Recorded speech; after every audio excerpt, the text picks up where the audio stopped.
And now, for the moment that you all have been waiting for, Nexus 4 review. Okay, this is Harless58 signing on to give you guys a review of the Nexus 4 already. First off, you guys know about the hardware and about the outside. It is a beautiful, a gorgeous device. Alrighty, it's 4.7 inch. I believe it's a IPS display. I'm not sure. I know it's not the super AMOLED. I believe it's IPS.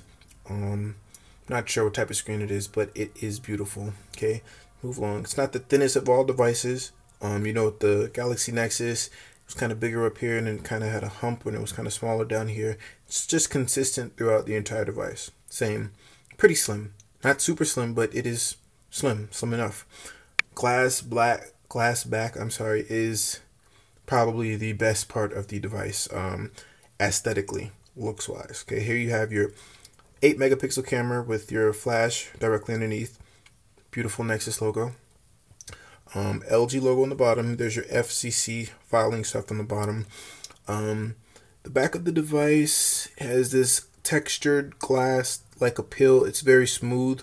I really can't grab it. As you guys see, everything's reflecting off of it. But there's this neat matrix-like effect on the back of the device, which really does look good when the light hits it. And I mean, it's just, in my opinion, it's really nice looking. On the side, you have this. I wouldn't be able to tell that it was plastic until somebody told me, and apparently it is plastic. I'm not really sure what I would call it if I just had to feel it and guess. It is just it's very sturdy and it's nice feeling, in my opinion. I think it feels really well. So this is the right side of the device. We have the power button. The top, we have the 3.5 millimeter headphone jack, which we know we're used to on the bottom on the Galaxy Nexus. I believe this is a mic right here. It's like the second noise canceling mic. On the left side here, we have the volume rocker. Micros, well, this is the micro SIM slot. You stick I forgot what you call it, but you can stick a pin in there, whatever, get it out. It's iPhone-like, yes. I hate to use that term, but it is iPhone-like. You stick it in there, you get your SIM out. On the bottom, we have nothing but the micro SD. Sorry, not micro SD. I'm getting this word confused. This is the power supply. I don't know why the word escapes me for this, but you guys know what I'm referring to. This is the power supply for the Nexus 4 if you want to charge it, but that's not the only way that you can charge this device. You can also charge it wirelessly through the back by connecting it to any QI compatible wireless charger. I have yet to get my hands on one, but I will be getting my hands on one soon, and when I do, you guys will get a review of that. Also, here you see this chrome-esque trim. Nice looking, very nice looking. I really do like it. Yeah, and like I said, all in all, this is just a really nice looking device. It just feels, I mean, I hate to bring iOS and Apple comparisons, but the thing that I've always loved about Android is its usability and customizability. You know, I can customize anything. And the only thing that I did not like was the hardware component, in that I felt like some phones just were cheaply made. You did have some phones that were built very nicely, I mean, they were built nicely, but there were some aesthetic sacrifices. And, you know, maybe they might have been built nice and lasted a long time, but they didn't look very well. Or they looked very well, but they were very plasticky feeling. This is the best of both worlds. It looks good, built very well, solidly built, has a nice healthy weight to it. It's not super light, but it's not heavy either. So, and like I said, it just looks very well. So I'm all right. I'm gonna get off that and stop talking about that. But obviously, one of the drawbacks to having glass is sometimes you will get hairline fractures, and within like a day, I did get a hairline fracture up here. You can't see it regularly, but I know that it's there because I mean, you literally have to get it in the perfect light in order to be able to see it. I mean, you guys won't be able to see it. I have to get it in the perfect light off camera just to be able to see it. So it is what it is, and because of that, I have to be a bit more delicate with it when I place it down. I have this nice little cloth that I place it on to make sure I don't mess anything up until I get my case. I want my bumper case, Google. It's sold out. I heard through the grapevine that they're in the process of changing out manufacturers, and that's why it's been taking forever. So, whatever. On the bottom here, you have your notification light. You can't see it. Top up here, you have your, I think it's a 1.3 megapixel camera, speaker. What's the name of this? Proximity sensor. Cool. This is packing the, I believe it's 1.5 gigahertz S4 Pro, right? Yeah, S4 Pro. I believe it's the Adreno 320 GPU for graphics. No LTE. Actually, there is LTE. I will not speak too much about that, but basically, this phone is a HSPA plus phone running on GSM. It's a GSM phone that can run on HSPA plus. I'm sorry, guys. It's been a long day. HSPA plus speeds, but it also has an LTE chip within it. A lot of people brought up the fact that it has an LTE chip so it can be turned on, and then you had other people that said, well, just because it has a chip doesn't mean it has the modem, and it doesn't have the antenna, and so it can't be turned on. However, you can actually turn this on, and it runs on band 4. Will you? And I believe only band 4, only country that's using that is in Canada. Will Google push out an update so that this will be mainstreamed and so that you'll have LTE working on your Nexus 4? Possibly. However, there's some thing to do with FCC filings and the fact that Google didn't file it or LG didn't file it, and so nobody's getting paid for this, so this is kind of illegal. I don't really know. All I know is it's pretty freaking cool that if, you know, my phone can actually be activated to run on LTE speeds in the future. That really does make this device future proof. So, all right, so I just spent 6.5 minutes talking about the hardware and I didn't even turn this thing on. All right, so I'm turning it on now. I wanted to give you guys a look at boot time, because I know that sometimes that may be a factor in determining, you know, if you want a device because maybe you feel like it loads up kind of slow. I don't have an iPhone 5. All I have is, you know, I'm a Google person, I have Androids. But I've looked at videos comparing this boot time to the iPhone 5, and it's pretty comparable. Actually, most of the time, this is faster than this. Okay, so this is running on Android 4.2.1. As you can see, I slide to the right. There's my camera over here. I have different widgets, what have you. And I love it. I like that. Some people don't like being able to access your widgets directly from the screen because they think it's a security measure. In my opinion, if that's the case, don't use it. It's an option that you have. So if you choose or you opt out of using that option, then that's an option that you can choose. So don't, you know, throw a rage because you're like, oh, well, now Google has implemented something and it's going to be a security issue for me because I have it. Well, then don't use it. Don't use these on-screen widgets. Do what you want to do. Add your add your security code, add whatever you want to use so that, and don't implement that. And then that way you don't have to worry about it. So, alrighty, getting past that. All right, so this phone, like I said, it's running on the Snapdragon S4, super snappy, fastest phone I've used ever. Period. Fastest phone I have used ever. So let's see, pull down here. You want to look at notifications, use 2 fingers, and it's going to pull down your settings. Nice. Let's see, what else did this update bring? Well, obviously, probably the most noticeable update that was brought to the camera. As you guys know now, Photosphere, you can take photos. Hold down your finger, you can access different settings. Essentially, what Google did was they allowed you to use the entire screen for taking photos, except the small part that is taken up by these software buttons. But it's really nice. Tap the screen to focus on different areas. Take a picture. Taking pictures is not as fast as it was on the Galaxy Nexus, but it's still pretty quick. I actually prefer this over the Galaxy Nexus. Oh, and also you can slide to the right if you want to go into it. Click on the picture. Go up here, you go to edit. There, oh, so you can edit that way, like I just now showed you. But go back, if you just want a quick edit, then you just tap this button right here. And it's going to take you to editing. Now, something else that they also added here. I'm sorry I did not show this in my Nexus 10 review. I should have, because to me, editing on a tablet is a lot more feasible or easier. In my opinion, on the phone, it still works very well. But, you know, I like editing on my tablet a lot more. That's just my personal preference. But let's say, you know, if there's a particular setting that you want, you can actually drag these settings over. It really doesn't show well in this low lighting. But as you guys can see, let me see if I can pull it up a bit better. So this, you see on the left side, on the left upper corner, it says original, right?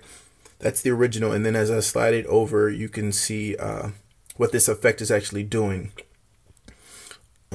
Yeah, it doesn't really show well on camera, but it looks really nice. And you can also do it, I believe, horizontally, not just, or maybe not. I thought that you could. Oh yeah, so if you grab it from the left side, you're getting vertical.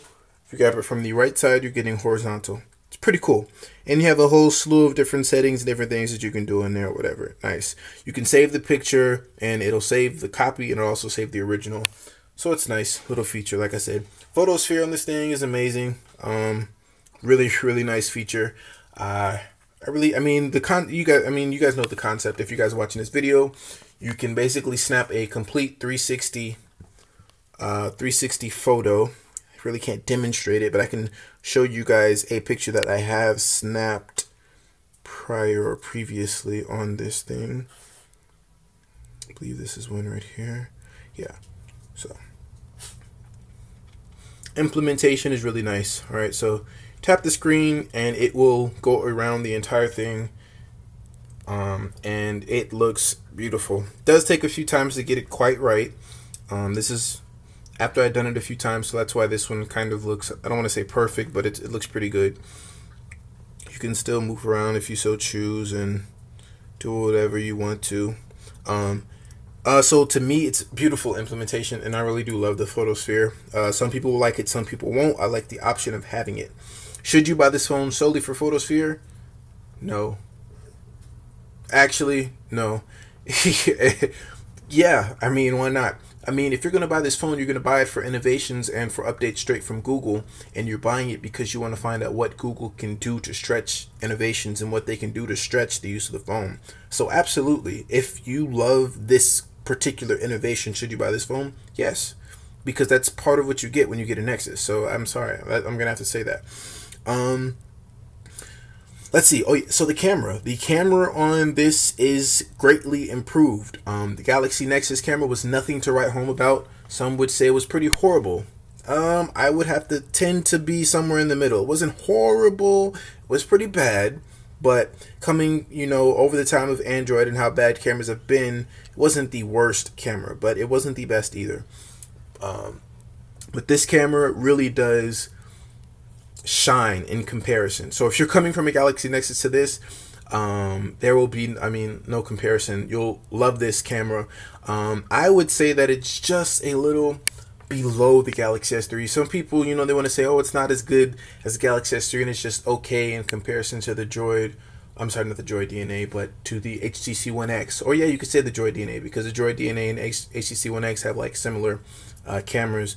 So I would say that this is just below it. It's not markedly below it. It's not like horrible, but this is just my opinion. I'm not a camera expert, but I have used all of these phones, and in my opinion, it's just slightly not as good. I mean, very, very slight. If you're somebody who takes photos for a living, then you'll be able to notice the difference. If you're a layperson like me and you like just snapping pictures, you'll love it. You'll be very, the camera's underwhelming. It's if you, like I said, if you're coming from a Galaxy Nexus and you snap a picture with this, you will be surprised. I'll say that much. In my opinion, you will be surprised and you'll love it. I love it.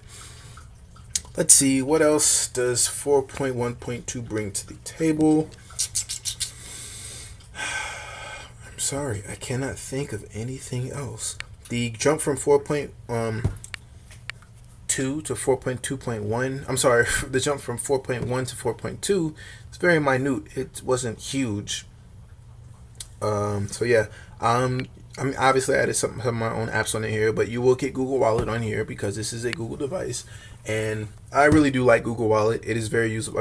This is kind of this on all all Nexus devices, so this isn't really a review for the Nexus 4, but it is very useful in my opinion, and it is a nice feature to have on the device.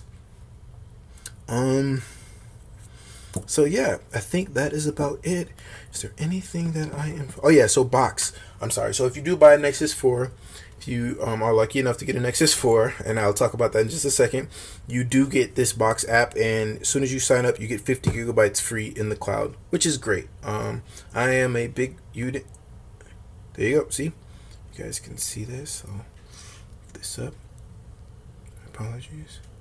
You have successfully upgraded to 50 gigabytes of storage and sharing with your LG device. So I don't know if this is something that Google partnered with LG to do or what exactly happened, but so you do get this for free, and it is a nice feature to have. And I think that is about it. Can't think of anything else. Don't talk about that right now. Ingress. Some of you guys might know what that is. So yeah. So final verdict. This device is great. It's a fill in the hand. Dang it, I just realized something. So the device is great to fill in the hand. Really is nice. I like and enjoy using it. These curved, I don't know what it is, but like these edges are kind of tapered down on both sides, and it really does help glide your finger gliding across the surface. It makes it that much easier and that much nicer. It's a very nice experience. It's hard to explain unless you've actually held it, but your finger does literally glide across it, and it feels great. Yeah, so like I said, it's a great, well-built device. Jelly Bean 4.2, you're getting updates straight from Google. Lack of LTE and expandable storage. Those are going to be the big things, deterring factors. Personally, on my cell phone, I don't use that much space. I don't. I'm a student. I don't really get a chance to play games a whole lot. From time to time, I do. So it's not difficult for me to download a game. I mean, don't get me wrong. I do have lots of games that I bought from the Play Store, but thankfully, because I buy them from the Play Store, they're kind of in the cloud. So if I want to download a game and play it, I just download it from the Play Store and then I play it. In the way that most of the game developers have made it so that users can access their save data in the cloud, it's great because then I can just download it, log into my GameLoft account, and play it. You know, if I'm not going to use the game, I delete it, come back to it a couple weeks later, and I still have my saved game data. So it works for me. For some people, that won't work. Some people will want to have 64 gigabytes of storage. For me, that's not a big problem. For my music, all of that's through Play Music. I really do use Google's cloud services a lot, so it's not difficult for me. So for me, this is the perfect device. For you, that may not be so, but it is a really well-built device. LTE.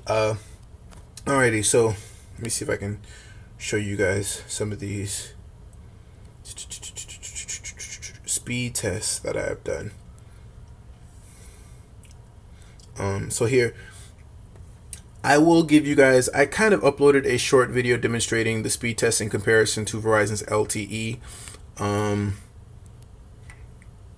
will definitely do a better kind of review walkthrough for that. But basically, if you are in an area with T-Mobile's 42 megabytes per second, HSPA plus speeds, you have nothing to worry about. Make the switch if it's that big of a difference for you. I promise you, you will not be disappointed. If you have HSPA speeds, I still want to say that you won't be disappointed, okay? Like I said, I'm going to give you kind of a better review for that in a fill in maybe a week or two, because I want to give a more thorough testing. But all in all, hand in hand, I will say that speeds have been very comparable.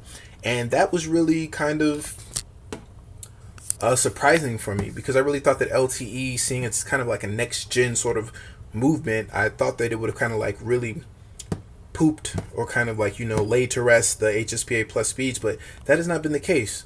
T-Mobile's network has definitely been holding its own. So this device, and this is probably the key and the last thing that I'm going to speak about, this device unlocked only sells for $350. $349 gets you an unlocked quad-core S4 Pro processor, Adreno 320 graphics card, NFC on the device. You're getting a premium fill device, 8 megapixel camera, just excellent hardware, only lacking in LTE and expandable storage. In no other areas, in my opinion, is it lacking. Everything else is above the standard grade. You're also getting updates straight from Google, which to me is a huge plus, because that way you're never going to be behind the curve. You will always be ahead of the curve. You're also getting a device that is extremely developer friendly, because that's what Nexus devices are. So you will always be able to flash a new ROM. Always. You never have to worry about that, okay?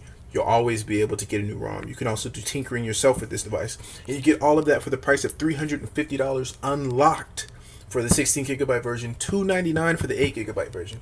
You can't beat that. That alone puts this device in a completely different class. I mean, a lot of reviewers don't really touch on that, and they say, oh, well, you know, you can get the device, blah, blah, blah, and, you know, they talk about it. But clearly, that is what sets this device apart from so many other phones.